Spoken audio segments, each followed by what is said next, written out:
Si, non, là-dessus, j'ai pas d'avis à donner. Il y a une procédure qui est en cours. Vous savez, je n'ai pas coutume de commenter toutes les actions qui s'inscrivent donc dans des procédures judiciaires. Ce que je puis vous dire, c'est que la FECI existe depuis pratiquement 34 ans aujourd'hui. Chacun de vous ici est contemporain de cette organisation syndicale, dont beaucoup de nous connaissent donc les dérives. Mais il faut dire que depuis l'accession du président Ouattara, c'est la première fois que nous avons, en tout cas, des cas de crimes, puisque c'est comme ça qu'il faut appeler les choses, qui sont dans les mains de la justice. La justice va situer des responsabilités.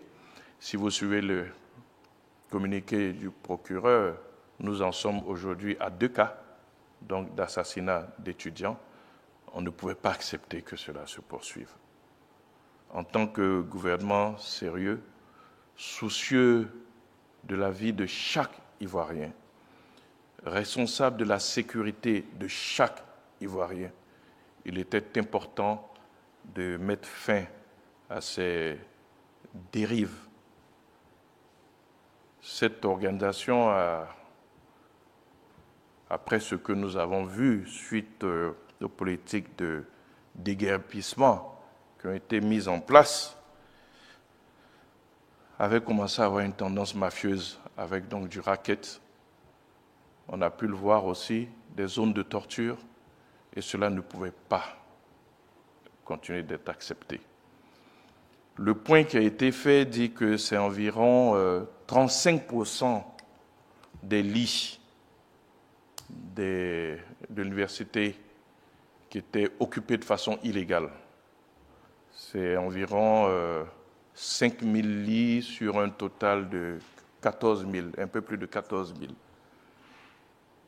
qui étaient occupés de façon illégale, soit par des étudiants qui ne remplissaient pas les conditions pour pouvoir être attributaires de chambres, soit par des travailleurs et même des fonctionnaires.